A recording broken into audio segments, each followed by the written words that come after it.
After hanging out my delicates for the world to see, it's time we go on an adventure. You see, I'm actually a lot closer to Nagano Prefecture than I am most of Gunma Prefecture, so despite the fact that I live in Gunma, today I'm going to Nagano. I feel like I need to fill my weekends with anything. So there's a couple of shrines on the road from the next village over through to Nagano, because otherwise I'm driving fully through the mountains, and this isn't Initial D. I'm not doing that. So I'll be going to those shrines, hopefully, if I can find somewhere to park, and then I'll be going to, I'm hoping to go to Hard Off today, which is like a hardware store, but there's also a book off and something else next to it. And it's like discount retailer. I think it's all secondhand stuff. It's like a very large Japanese chain of secondhand things. So hopefully that's good. I'm just waiting for my toast to be ready. Of course, in Japan, very few people have a toaster because there's nowhere to put one. So instead we have a little fish grill. And oh, actually that's a lot more done than I thought it would be. That's great. So I now need to flip this bread over and give that a little bit more time. I'm going for the full anime girl breakfast here. Seems like Japan doesn't really do breakfast very much. And if they do, it's normally things like bread, or we were at a hotel the other day and it was fried chicken, pasta, noodles, grilled chicken, rice, miso soup. An eclectic mix, to be sure. I am watching my toast like a hawk because it's maybe burning on one side. Okay, take it out, take it out. I just wrap it. There's a strange thing about Japan, which is that they don't really seem to sell loaves of bread. This bread here is very thick. As you can see, I've doused it with butter. It's quite sweet, and it's also sold by the 6, I think. You get 6 slices. Now that's not standardized, I don't think, but it's very rare you're going to find a full loaf of bread. They also don't really have that much whole grain bread here, or things like tiger bread. You're not getting tiger bread from a supermarket, so be aware. If you love tiger bread and camembert, you're going to have a bad time in Japan. Just loaded myself up with sun cream and stepped into the K-van, which is what I now drive apparently instead of my beautiful Honda Civic. It's like a death trap in here of heat, so thank God these cars have good air conditioning.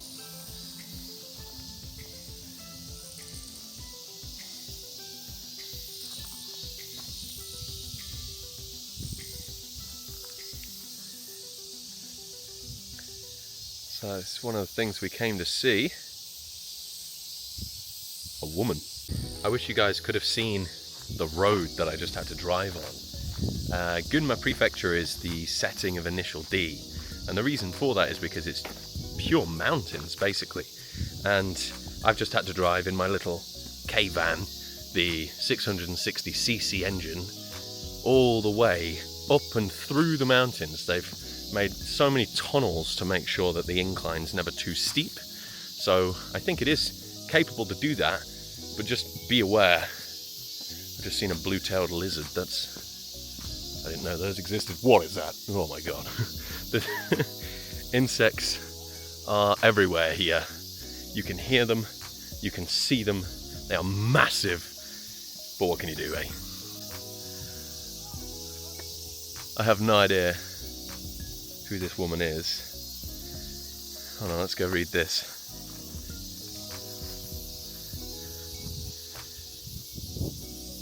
No, I can't read that. Even less.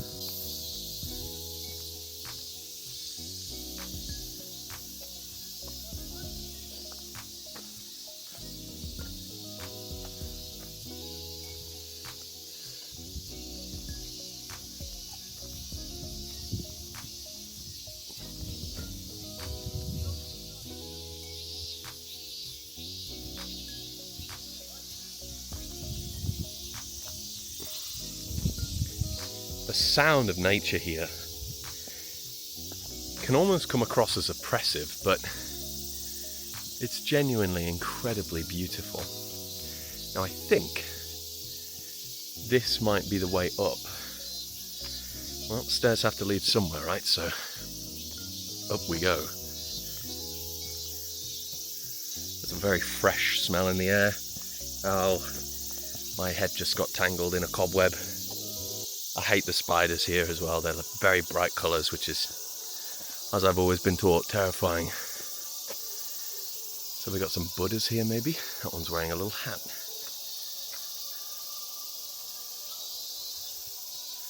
Oh, something else I can't read. In the background I just keep hearing a Japanese man shouting, so I'm a little concerned that I've done something wrong, but I think he's actually shouting at his wife.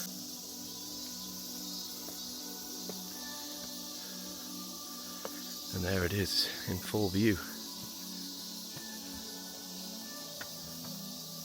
What a beautiful place.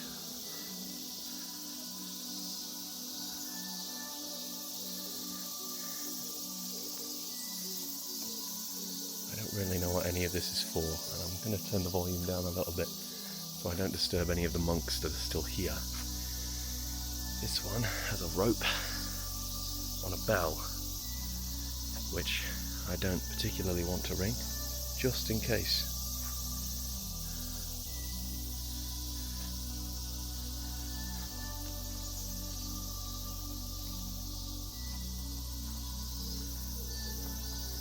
Another Buddha with a hat.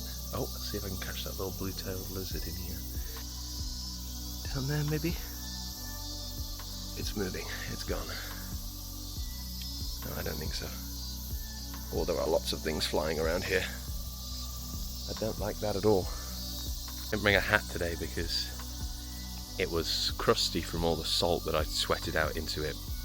So I needed to wash it, so I'm probably going to burn my head. I have put sun cream on it. I'm a professional.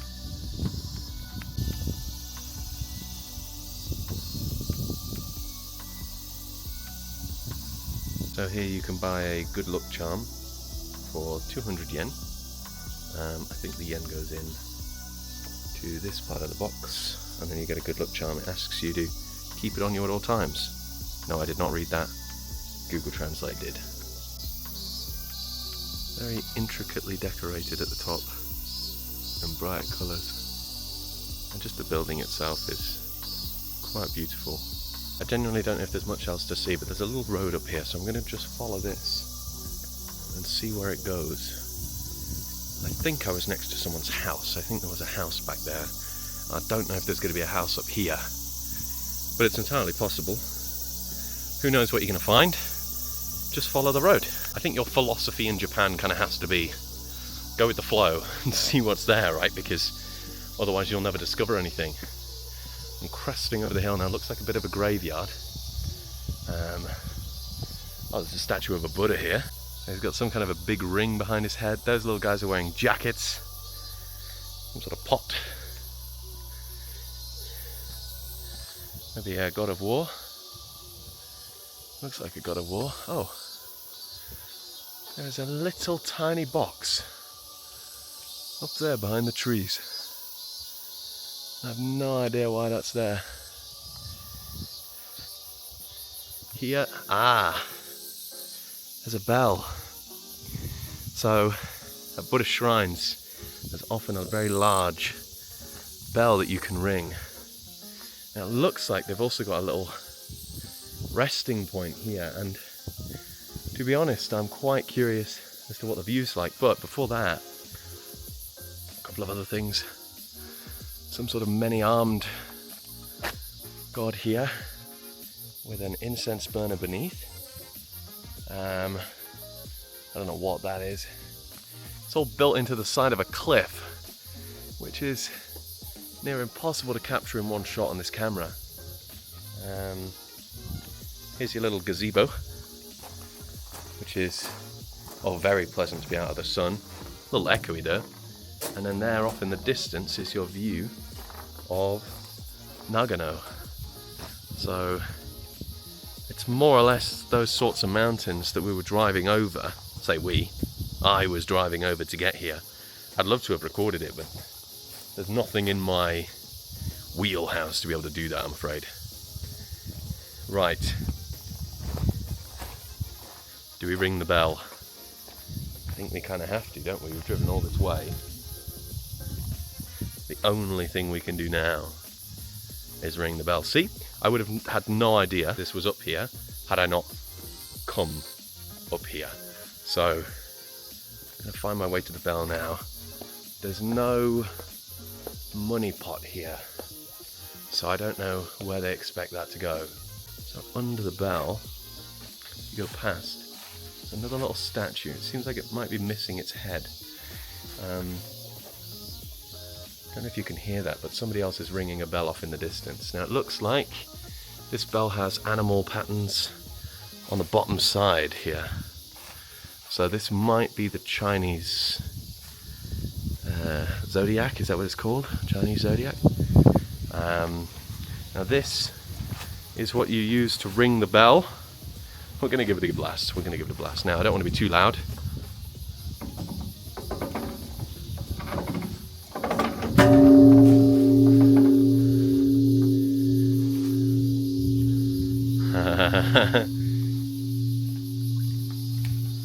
Because of the low pitch, sometimes the microphones don't pick this up very well, but it keeps ringing for a very, very long time, and it's a very low rumble that can echo through this area. We went to one the other day in the mountains, and honestly it was a kind of spiritual experience. I can see why people do this and believe in these sorts of things, because it does feel like something. Somebody else just rung another bell again there.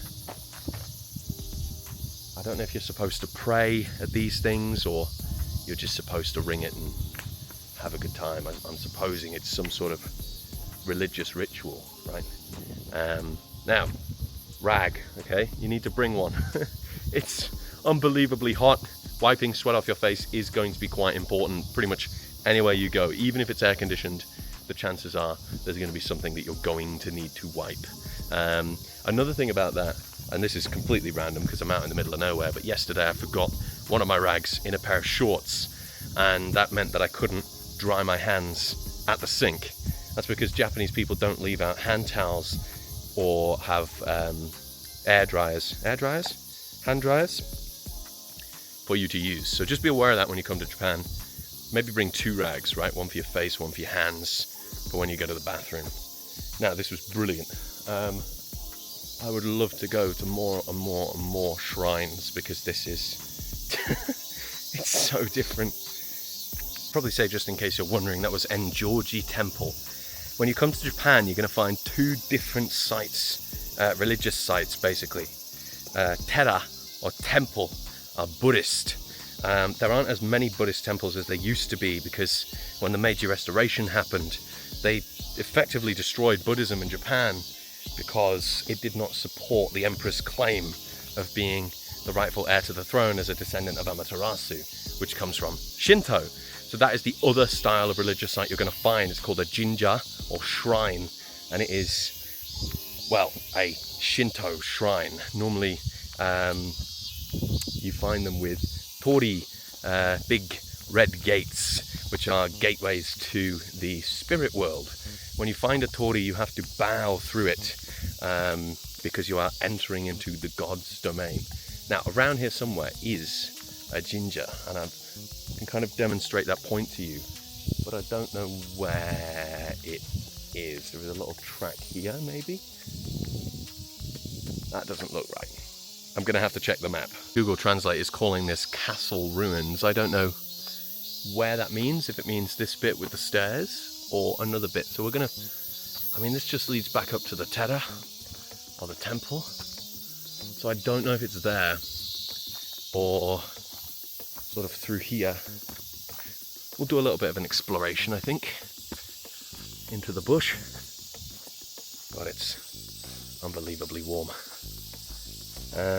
Insects being a concern, you probably don't want to walk through really long grass. Ugh! Something just touched me, and it was still touching me. It's kind of ironic. I don't know what's through here. It just looks like solar panels, to be honest. Unfortunately, many of the castles of Japan were destroyed during the Tokugawa shogunate as a way of maintaining power between the shogun and the daimyo, the lords. Because if they had castles they could defend themselves, and that was a bad thing. However, I've had a pretty good time here already. I now need to find my way maybe to another shrine or to Hara, which is actually, I don't think it's in Saku, which is where I am at the moment. It might be a little bit further away, but honestly the urban sprawl kind of all blends into each other in Japan. Fear of heat exhaustion, you're going to want to get yourself a CC lemon. It's got something like 34 lemons worth of vitamin C inside, which is ridiculous, but it is delicious. It's a kind of small bottle though, I don't know. I understand Japanese! I've heard wonderful things about this place. I'm so excited.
I just spent an excessively long time looking at anime figures, basically, and decided not to purchase any.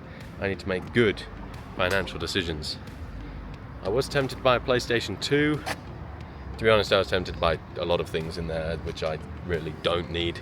So it was nice to come and see what's on offer. Hard off, it's like a second-hand shop, so what you're buying in there is always going to be second-hand. The prices were all over the place, to be quite honest. You can't really predict what you're going to get when you go in, so just be aware of that.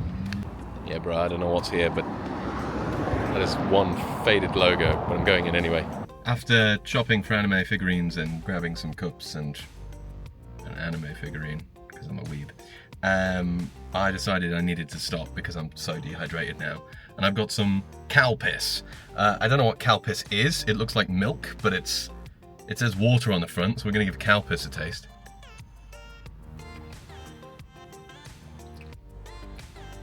I don't know what that is, but it tastes kind of like milk,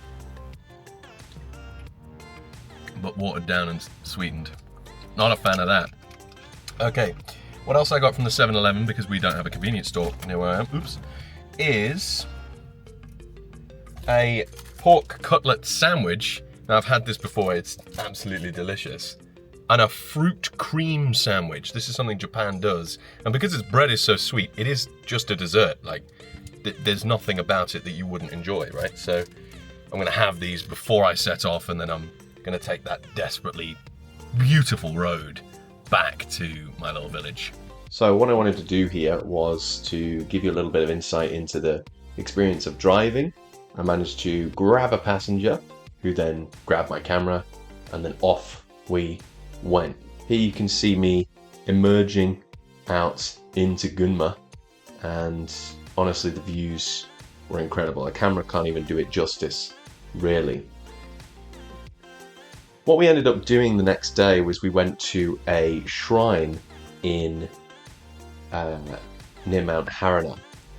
Harona Shrine is said to be nearly 1400 years old, and there are apparently some accompanying shrines on Mount Akagi and Myogi, which I should probably go and see as well, because I'm trying to get through as much of Gunma as I can before I start exploring the wider regions of Japan. Views of the lake, views of the nature and the foliage, but the general sort of conversation was a little bit too loud. There was a lot going on, and I was also having conversations, so I decided to just voice over this bit. This is your entrance way into the shrine proper, and up on the right there is a statue of God knows who, but clearly someone important enough to be at the entranceway.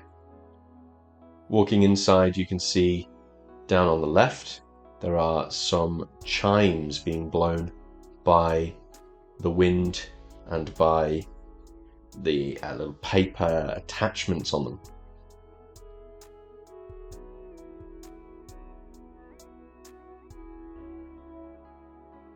I don't recall this making all that much noise, so there's silence. Now, this is quite interesting. Throughout the shrine, there are several bronze statues.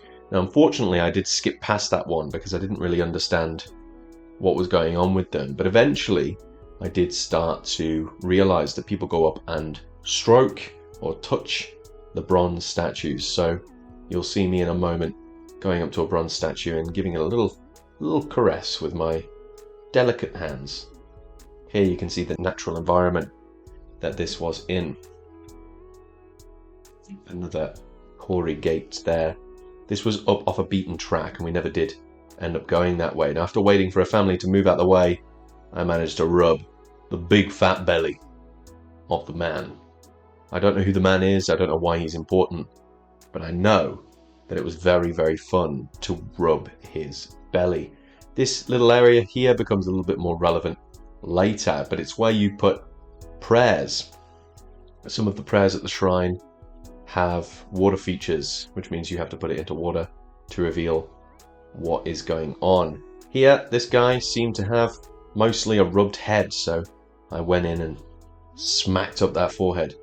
It was considerably massive. There is a bronze statue on the right here that I did forget to do on video, but I did eventually get it done. Now these are guardian dogs. There's always two of them, and they look like lions. You'll find similar sorts of statues in China. I can't be certain why it came into Shinto. There's the bronze statue there. This was supposed to represent a tomato. Again, I have no idea why. There was another torii gate here, and as is tradition, you bow through it. So you'll see me in a moment. Duck down and bow. The gyroscope of the camera makes it look like I did a very shallow bow there. It was a pretty decent, maybe 30 degree, 45 degree bow. This section was massively reinforced and seemed to have been built on the side of a cliff. So I'm very glad there was lots of steel protection there. Here you can see where the water had quite literally cut through the landscape.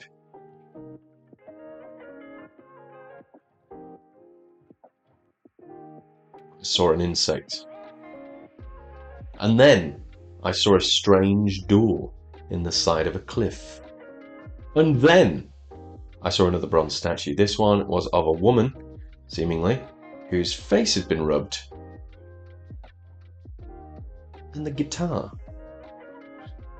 This is another one of those sections where you are expected to wash. So I did go in, give my hands a quick scrub, and then washed out my mouth as well. So you wash each hand, and you wash out your mouth, and generally you spit the water back out into the trough below. This area here was for prayers, so I bought a paper prayer, made my way back to the water section to find out what my luck was going to be. I got big luck, good fortune basically, so it was a pretty good reading there. Here's another bronze statue. I realise now that his face was actually more rubbed than his belly maybe, but I decided to go for a little belly button rub right there.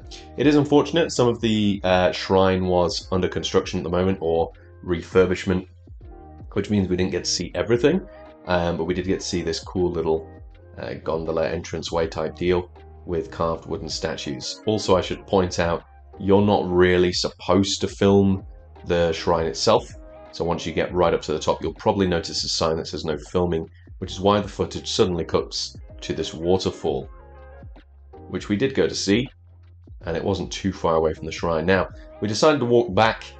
Someone I was with had a lame knee, so we couldn't hike up to the top, which would have been probably killer anyway, given how hot it was. So we decided to drive up to the top in my mighty K-van, which struggled every step of the way. Here there was a massive lake, so this is Lake Harona. It's on top of the mountain, and this is the crater of the ancient volcano that I don't know if it's still active actually. It very well could be. It very well might not be. You could rent out these little boats and you could go around now. I did feel like I wasn't vlogging very well, so I decided to get some shots of myself. Not speaking, of course, because it was far too embarrassing to be stood in front of other ALTs with my camera out and trying to do what I am effectively doing now. I suppose I'd need to get used to that, but I thought I'd try and get some wonderful shots with Mount Haruna in the background. Now, Mount Haruna is taller than the tallest mountain in the UK, which is Ben Nevis, which means that this pretty average mountain in Japan is considerably larger than anything the UK has to offer. We saw a little speedboat going by, and then we decided to walk along the pier. Now the pier was a section that took you along the edge of the lake, and as you can see here, there were plants growing along the side. It gradually gets taller and taller until you're almost enveloped by the plants. Some of the leaves I kept feeling on my ears because that's how tall it was, and I kept believing that it was spider webs, and at the moment I've got a real bad thing with spider webs because I can feel every single web on my bald head, and the spiders here look creepy as anything. Little rest stop here on the right, and just a little bit more footage of me walking through the greenery. There weren't actually that many bugs in this. I'm sure there were in the plants, but it's not like I was in the plants there. I thought I was the main character of a movie for a moment. There was some epic music playing in the background. There were some nice plants in there as well.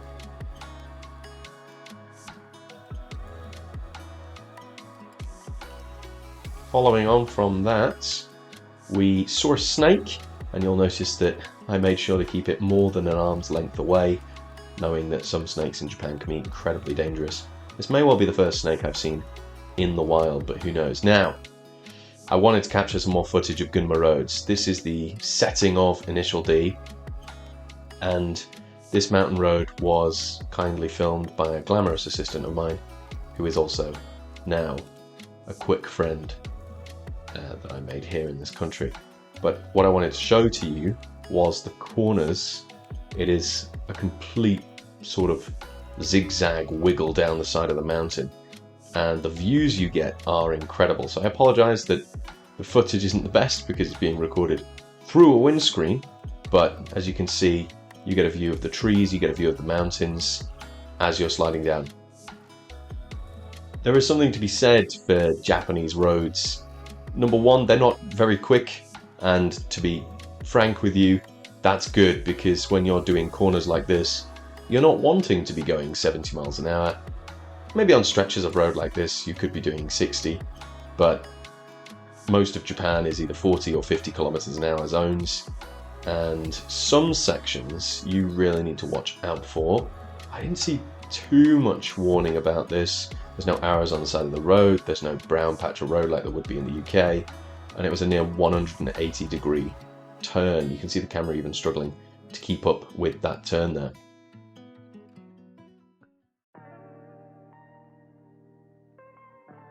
Quite a lot of the drive in the countryside seems to be accompanied by trees as well. Now the next section of road that I wanted to show you is this beautiful torii gate just outside of Harona Shrine on the drive back.